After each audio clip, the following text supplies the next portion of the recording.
Jacqueline, donc tu as vécu le cycle de vie dans l'esprit à travers la pédagogie de Renaître d'en haut il y a quelques mois, à travers différentes étapes. Qu'est-ce que tu en retires quelques mois après?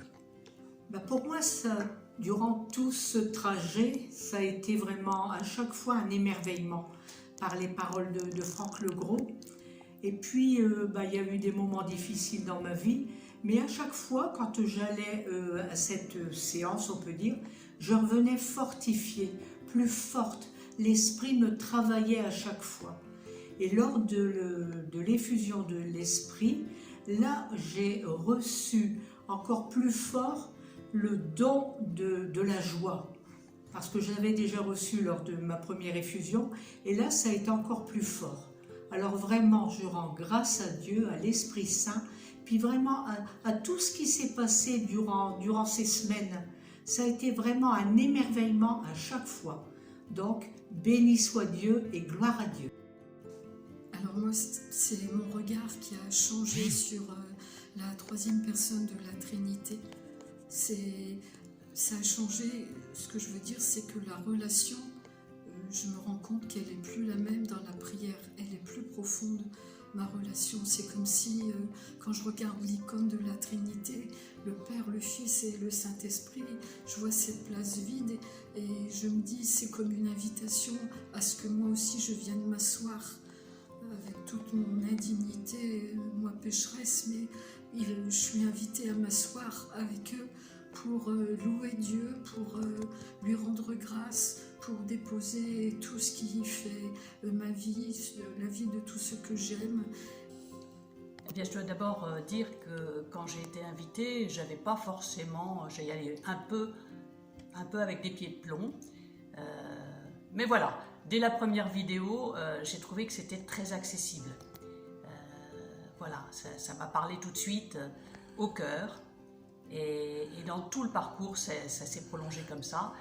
Et en même temps, c'est solide parce que c'est basé sur la parole de Dieu. Et c'est très accessible.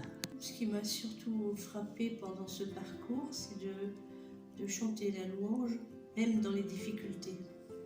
Parce que j'ai eu des problèmes de santé, mon mari aussi. Et avant, quand j'avais un souci de santé assez sérieux comme ça, je me renfermais sur moi-même. Tandis que là, c'était différent. J'ai pensé à faire des louanges au Seigneur et ça m'a beaucoup aidé. Et le fait de le vivre avec des frères et sœurs, est-ce que tu penses que ça donne une dimension encore supérieure? Oui, bien sûr. Parce qu'on est tous unis dans l'amour fraternel. Et pour moi, l'amour, c'est tellement important parce que l'amour ne passera jamais. Mais à le partager avec les frères et sœurs, c'est encore une étape supplémentaire. Est-ce que tu as vu la puissance de la vie dans l'esprit à travers la vie fraternelle? Oui, bien sûr, bien sûr.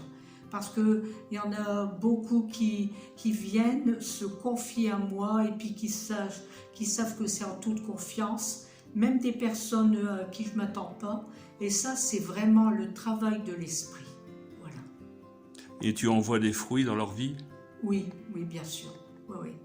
Et après, quand ils ont eu confiance, quand ils ont déposé leur fardeau, je dis on va prier pour toi, on prie ensemble. Et après, c'est vrai que la personne va beaucoup mieux et elle peut se dire Dieu existe, il est là. Et c'est vrai que c'est une attitude que l'on voit chez tous nos frères et sœurs du groupe de prière, oui. Désormais, de pouvoir rencontrer et de prier avec des personnes qui sont dans une grande solitude, une grande souffrance. Voilà. Amen. Amen.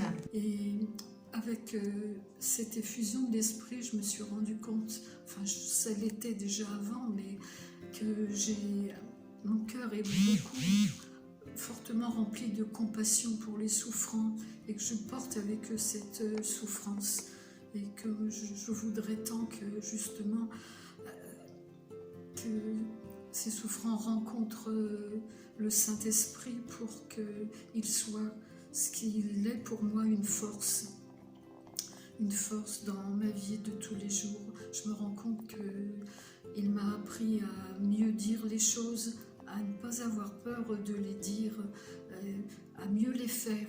Et avec un réflexe, c'est de dire, eh bien, si Jésus, quand je vois que c'est difficile, mes décisions à prendre, c'est de dire Jésus, si tu étais à ma place, qu'est-ce que tu ferais, qu'est-ce que tu dirais, comment tu le ferais.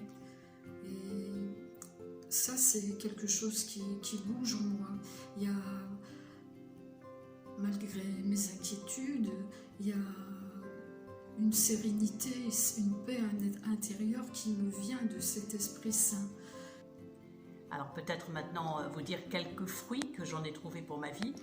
Je dirais 3 mots. D'abord ma foi, je crois qu'elle a été renouvelée, redynamisée à travers ce parcours. Ma joie aussi, vraiment la joie du cœur. Voilà, une conviction forte que voilà, Jésus est présent dans tout ce qu'on vit. Et puis, eh bien, le 3e mot, c'est vraiment un désir de partager cette joie. Et après, au niveau de l'effusion du Saint-Esprit, j'ai ressenti une très très grande chaleur. C'était très très fort.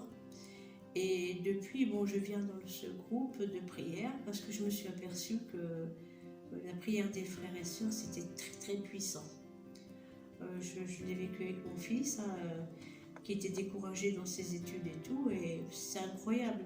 Du jour au lendemain, c'était plus la même personne. Donc, j'ai vraiment vu l'œuvre du Seigneur à travers les frères et sœurs dans la prière, et c'est pour ça que de ce côté-là, je viens souvent maintenant au groupe de prière. Et puis aussi pour vis-à-vis aussi de la Sainte Vierge aussi, je me suis rapprochée aussi du côté de la Sainte Vierge. Elle me conduit à Jésus et j'ai découvert le scapulaire. Bon, je pense que c'est le fruit de l'Esprit Saint. J'étais très très portée sur le scapulaire. J'ai acheté le petit livre qui m'explique vraiment. Le prêtre m'a imposé le scapulaire et je vis des choses assez fortes.